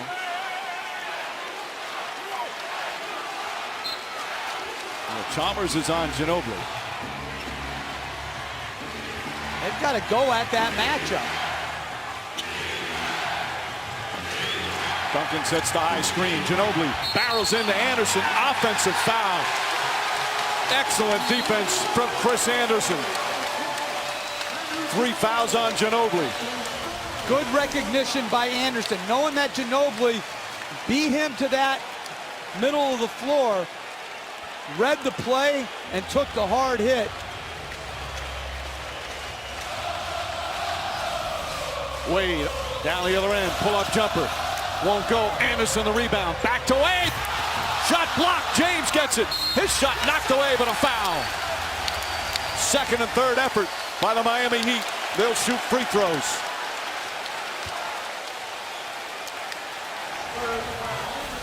Again, they've got to find a way to finish the possessions. Right now, Miami's quicker off the floor and up in the air. They've got to block out and take away the athleticism of Miami. Leonard's second foul. And here we are, Jeff, again. Here, a game that will decide who's the NBA champion. The free throws, so vital. It had a big impact in Game 6. Wade attacking the rim. Great block by Duncan. Finishes with a little contact to Wade. And then James cleaned up. When Duncan goes to help, somebody or all the Spurs perimeter players. Lane violation. Anderson went in. Duncan appeared to go in first, then looked like he stepped back, and Anderson then went in. So the free throw negated. The players along the lane have to wait until the free throw shooter releases the ball. The shooter has to wait till it hits the rim, but Anderson clearly in before he released it. And Duncan, it's legal to go in and then come back out. Why, I don't know. It is.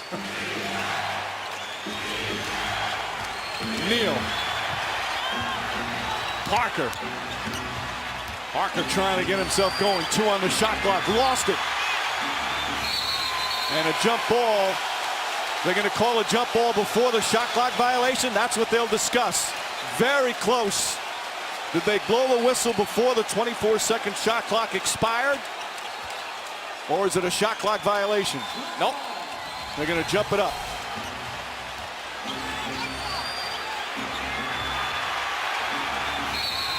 Boy, that is so close.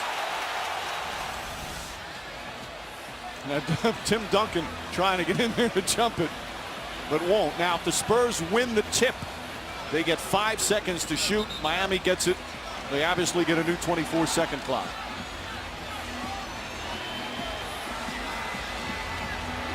The Heat have done a marvelous job defending Tony Parker. Their defense has been great, and Parker just doesn't have that normal bounce to his step. James able to track it down. Ahead to Wade. Wade cross court deflected once again. The great active large hands of Kawhi Leonard. He's got such great defensive instincts. If you're Greg Popovich, who do you play down the stretch?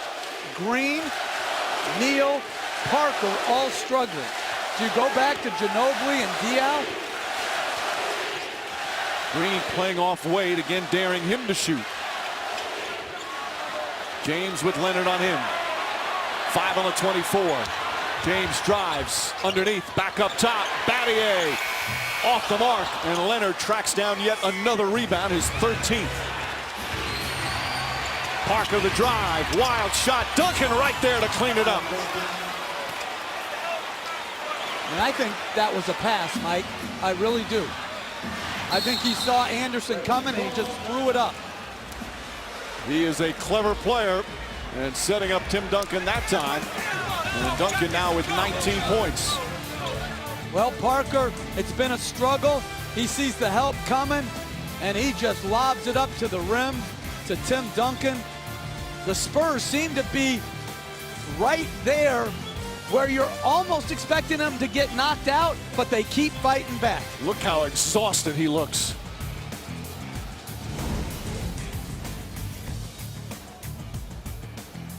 Let's listen to Greg Popovich. Guys, it's the last game of the year. The last 2 teams standing. Lay everything out there. And that means with your teammates. They got talent. We got to beat them with all of us. Let's play smart. Let's enjoy. Come on. We said it earlier, this game right there for the taking for both teams. A 2-point game, 8.5 remaining. The composure of both coaches in this series has been remarkable. Chalmers to the basket. Heat back up by 4, 14 for Chalmers. completely too easy. Danny Green way downtown. Short, Wade the rebound. All right, you talked about substitutions. How about Eric Spoelstra and Chris Bosh? Bosh hasn't scored a point tonight, and this team right now out there playing, Bosh just checked in the last time. You surprised or? No, I'm rolling with my best guys. Chalmers way off. Leonard the rebound. Bosh came up huge in game 6 down the end of the fourth quarter and in overtime. Green, dangerous pass, deflected and stolen. And a foul called as Wade is shaken up on the play. And Miami will take it out of bounds. Wade slow to get up. And the officials may be discussing whether this is a clear path foul right here. But Danny Green has to stop putting the ball on the ground right now. It's leading to bad plays. Now they're going to get away from Tim Duncan to decide it.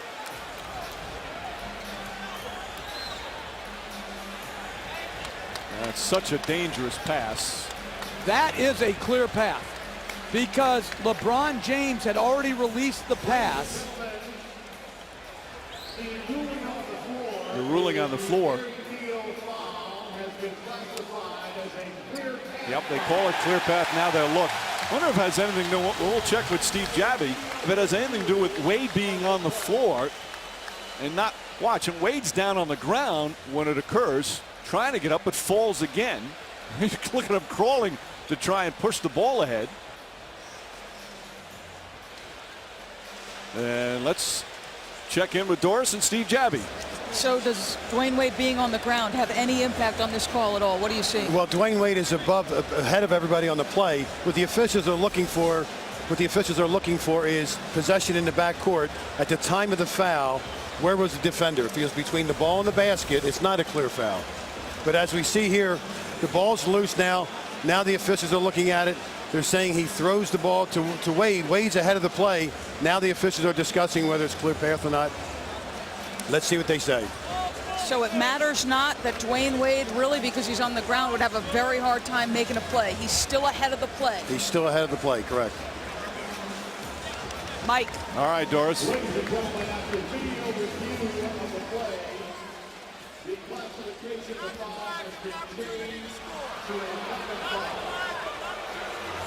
So no clear path. What Monty McCutcheon is saying, you're not deprived of an opportunity to score. That's the ruling. Because he was on the ground and wouldn't have been able to. Right. If he's standing and they think that's going to, because we had that earlier in the year where the pass was delivered and the foul was taken. That's a big call. Huge, because it would have been free throws and possession. Wade fakes, pulls back. Duncan guarding him. 8 to shoot. Wade's going to put up a two-pointer. Knocks it down. 20 for Wade. 6-point Heat lead. The biggest part of this game today has been the ability of Wade and James to make jump shots where they had not been comfortable taking them early in this series. Ginobili took his eyes off it. Was starting to go before he caught it. 7 minutes remaining. Just an unforced turnover.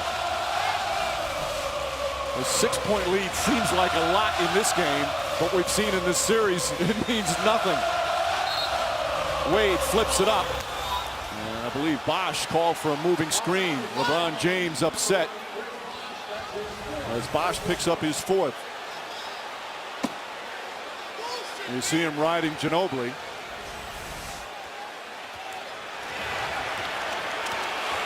.75. Ginobili down the lane, running shot, gets it to go. Just rolls over the rim, and Wade is hobbling. I like Ginobili in the pick and roll with James on Parker, and I like Kawhi Leonard in the low post, as well as Duncan. A big bounce back game for Ginobili. He has 15. Now he's guarding Wade. Wade moving better than just seconds ago. Bosh puts it up. That won't go. Battier But tips it right to Leonard. Leonard. Ginobili, pass deflected. No, he just threw it away. Oh, another costly turnover. Greg Popovich can't believe it. 5 turnovers already here in the fourth quarter. I thought Wade tipped it. Well, that was close.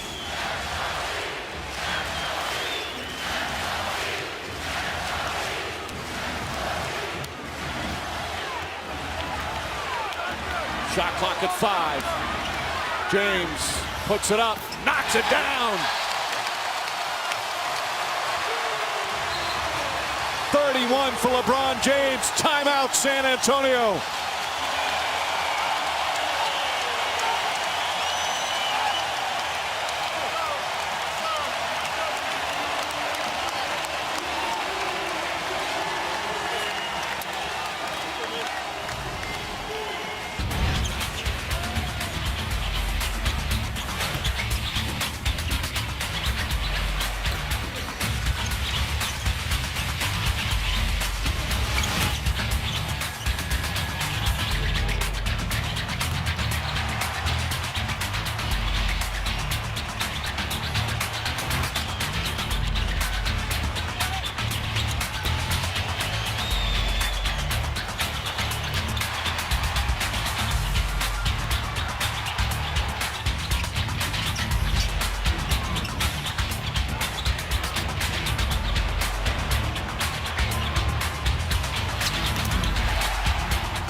Six-point Miami lead with 5.5 remaining here in the fourth quarter. They've got it done from the perimeter.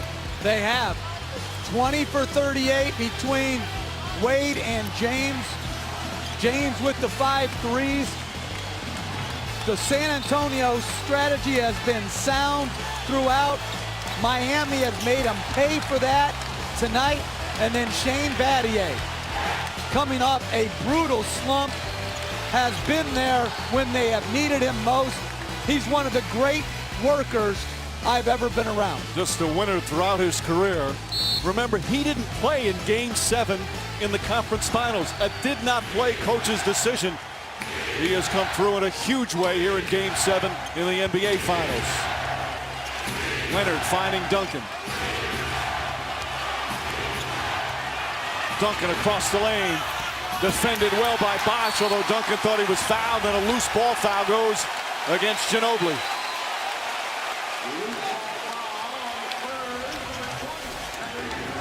Bosch has fought harder and harder as the series has progressed, holding his ground well. May have gotten away with a foul. Looked like he grabbed the jersey. James. Leonard picks him up, coming up on 5 minutes remaining. James puts his head down, kicks it out. Bosch for 3. Way off the mark. Fight for the rebound. Ginobili comes away. Parker penetrates. Back to Duncan. Duncan won't go, but a foul. And Tim Duncan will go to the line where he's 5 for 5 tonight.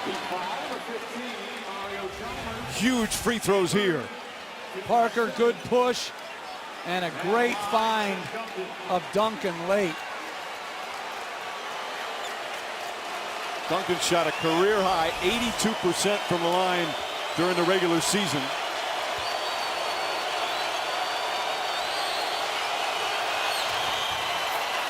Line drive, no arc whatsoever. As Duncan trying to get his 5th NBA championship. Perhaps thought he had it in Game 6, but it slipped through their fingers as they lost in overtime. 2 clutch free throws there. San Antonio 19 for 21 from the line.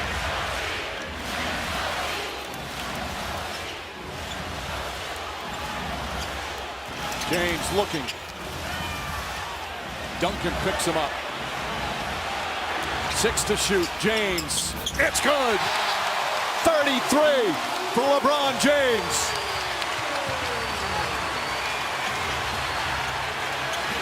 Ginobili for 3. That's good. Manu Ginobili, a high arcing shot. And San Antonio right back within 3. On the steal is Danny Green. Ginobili back to Green. Puts up a 3. Just off the mark, and James the rebound. That would have tied it.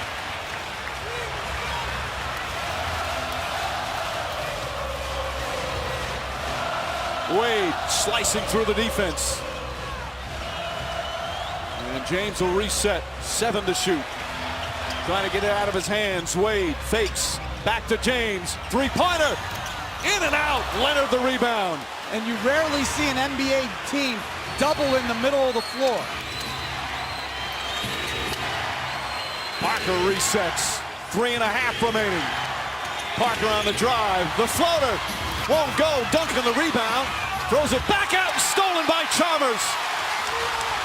Here comes James. Drives. Kicks out Battier for 3. Bang!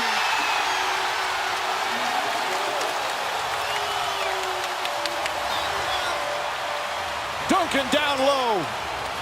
Puts it up. Banks it in. And a foul. Tim Duncan with a difficult shot. And San Antonio back within 4. Even when they got hit with a dagger 3, they don't take the timeout. And Duncan hits the tough bank shot. Well, remember, San Antonio without their 22nd timeout. They called it earlier in the half. As Bosch picks up his 5th foul, he can't believe it. And I can't either. I thought that was minimal contact for a foul call. And Duncan, another clutch free throw. 24 for Duncan. How about Shane Battier? 6 of 7 from downtown. And Eric Spoelstra wants to talk it over. Hearts are racing, heads are pounding, palms are sweating. It's Game 7 of the NBA Finals. And with 3:06 remaining here in the 4th, it's a 3-point game.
Parker on the drive, nearly lost it. Parker with 2 to shoot.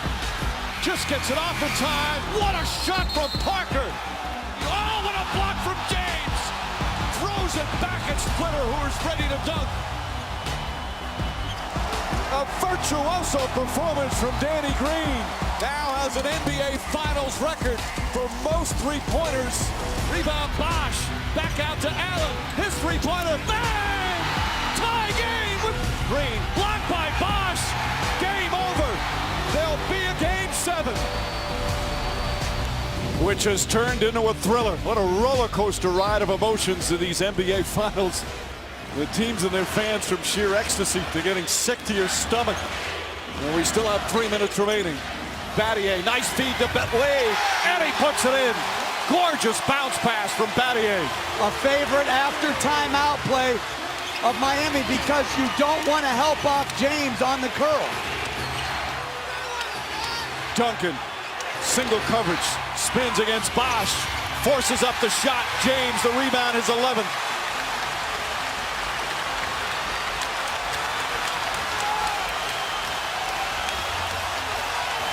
The entire arena on its feet in the stands, even in the upper deck. 6 to shoot. James off the mark. Green the rebound. Ginobili floats it into Duncan.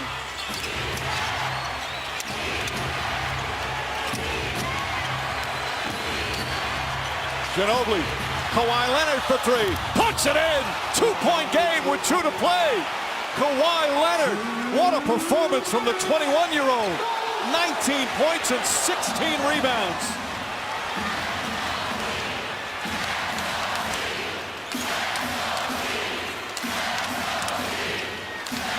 Wade, another one, looks absolutely exhausted out there.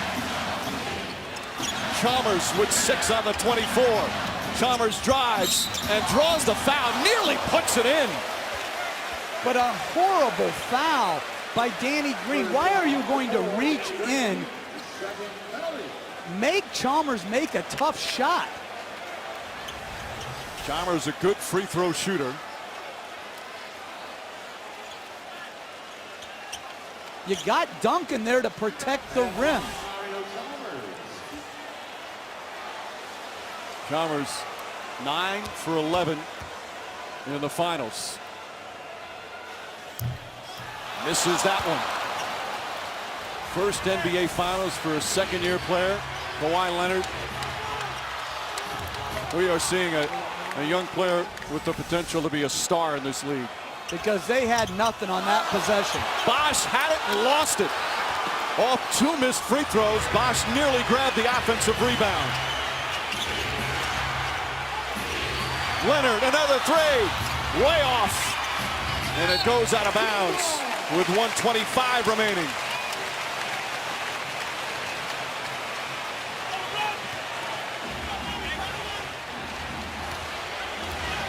The NBA championship on the line.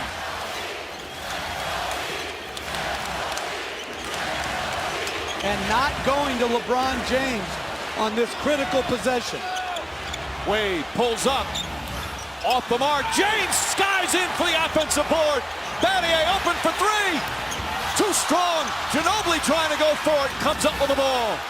Under a minute remaining. Green nearly lost it. Back to Ginobili. Inside Duncan. Across the lane. Duncan misses the tip. No good. And Bosch the rebound.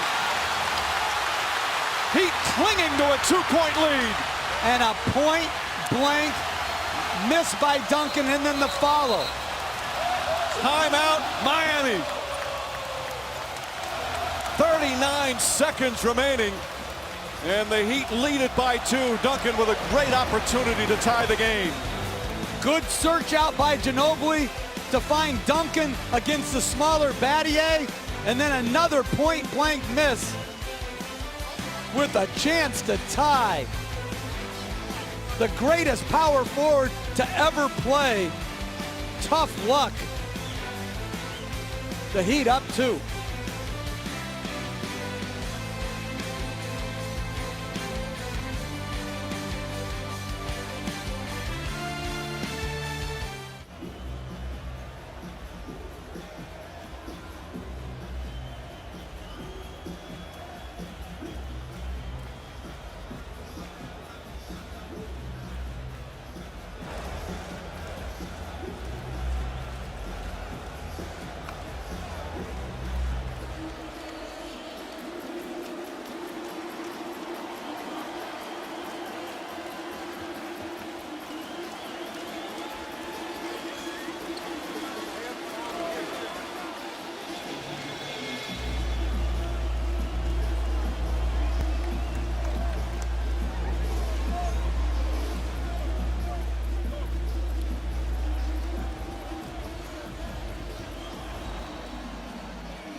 Coming up, Sports Center on ESPN following our game. Complete Game 7 post-game coverage on ESPN after the game. 90-88 right now. 39 seconds remaining. Miami leading by 2. The Spurs a golden opportunity.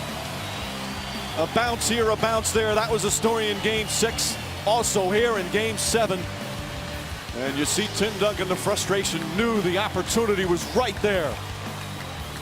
And the question now is, does Miami try to generate a quick shot to get a 2-for-1 situation, or do they just want to get the best possible shot in this 14 seconds left on the shot clock. The stoic Tim Duncan showing unbelievable emotion here as we wind down Game 7. 14 to shoot for Miami.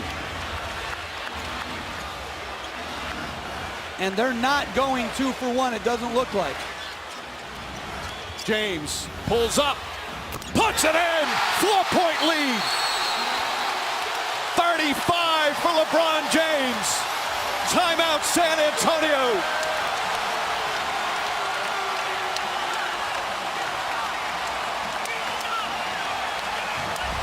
It's their go-to play. Chalmers screening for James. The 17-footer. Leonard tries to close the gap late. Excellent balance by James and knocks it in to give him a 4-point lead.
A brilliant performance for LeBron James once again in Game 7.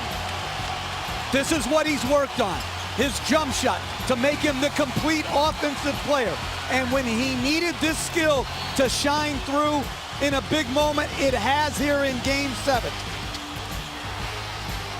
That improvement to take advantage of the way San Antonio was guarding him, he has responded in a huge way.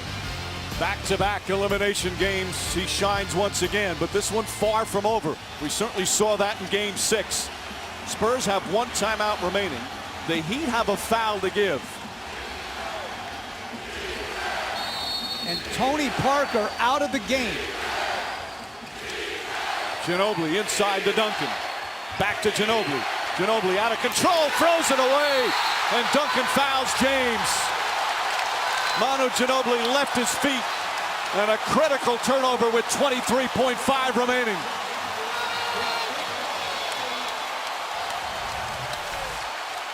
Well, just a straight basket cut that the Heat switched.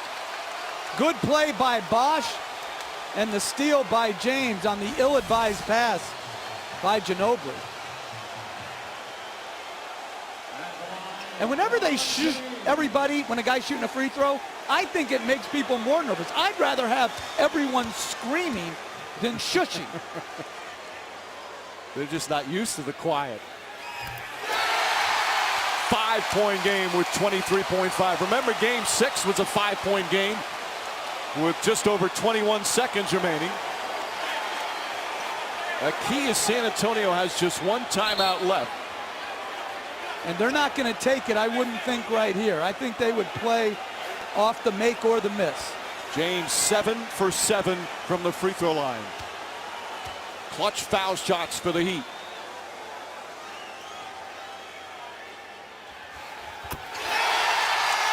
Six-point game.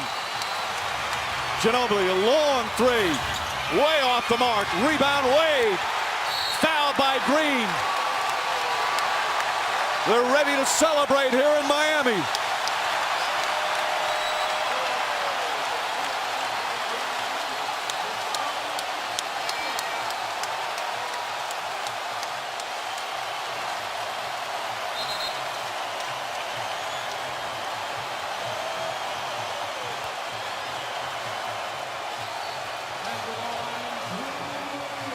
And Wade at the line. His first free throws of the night. That makes it a 3-possession game.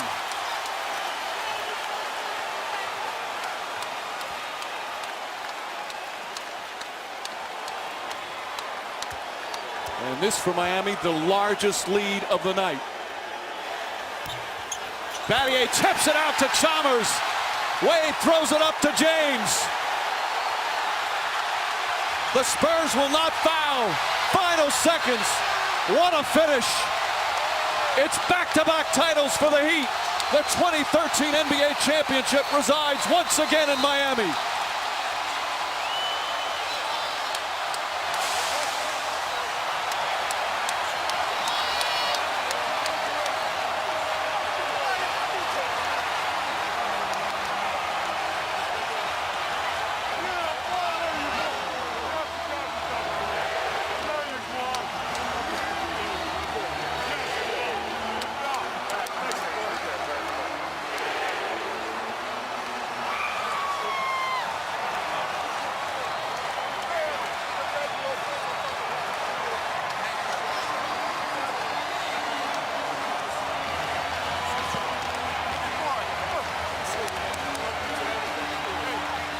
What a wonderful display of sportsmanship and class from Greg Popovich and the San Antonio Spurs.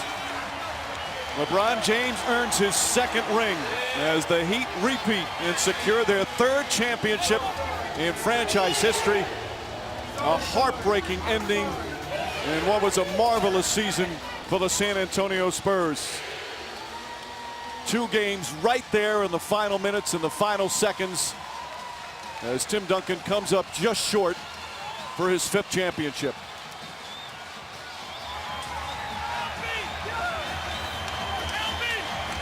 Much more to come here from Miami. A spectacular NBA Finals. Miami Heat are NBA champions. I'm putting all the pressure on my chest, on my shoulders to come through for our team. To the end, man. To the last second. To the last second. To the last man. To the last man. For me, it's all about, it's more mind over matter. We just came out with a sense of urgency. Every time our back is against the wall, we respond, and that's what we did tonight. To be a part of something like this is something you would never be able to recreate once you're done playing a game.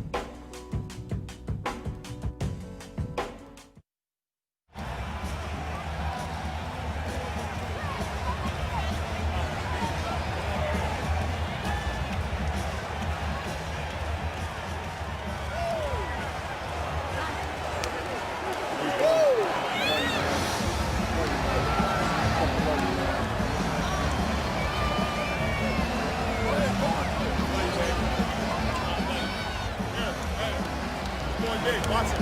Mom, come in, come on inside. Watch the boys from me.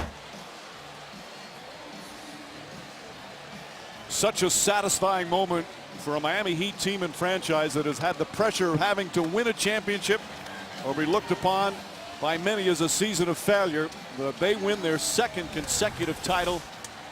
And throughout these finals, such respect between these 2 teams. There's 2 great champions right there, Tim Duncan and LeBron James. After the game. Right now, let's check with Doris Burke. Dwayne, a worthy champion refused to go quietly. What did it take to win this title? Everything. It took everything we had as a team. You know, credit to the San Antonio Spurs. They're an unbelievable team, unbelievable franchise. This was the hardest series we ever had to play. But, you know, we're a resilient team, and we did whatever it took. For 3 years, you have talked about sacrifice in light of your 2nd championship in 3 years. What does that sacrifice look like now? This is what it's all about. You know, everything that people have to say about my individual self, other guys on this team, this is the reason we came together. You know, we're a brotherhood. This is the reason Ray Allen came to Miami, to do something special. And 2 championships in 3 years together is an unbelievable feat. So we're just thankful, we're blessed, and we just thank God for giving us the ability to do it. After a hard-fought game and series, as soon as the buzzer sounded, you found Tim Duncan. Why? I mean, Tim Duncan is one of the greatest players of all time. I mean, he had a hell of a series. If I'm able to do what Tim Duncan did at 37 years old, I'm you know, I'm happy. You know, that guy was a warrior, and I just wanted to pay my respect to one of the game's greats. Congratulations. Thank you. Thank you. Mike. All right, Doris, the growth they've shown in their 3 years together, they had some growing pains for sure. The most scrutinized, perhaps most overanalyzed team in NBA history. Miami wins Game 7 in the NBA title. The final score 95-88. The trophy presentation from the American Airlines Arena coming up after these messages.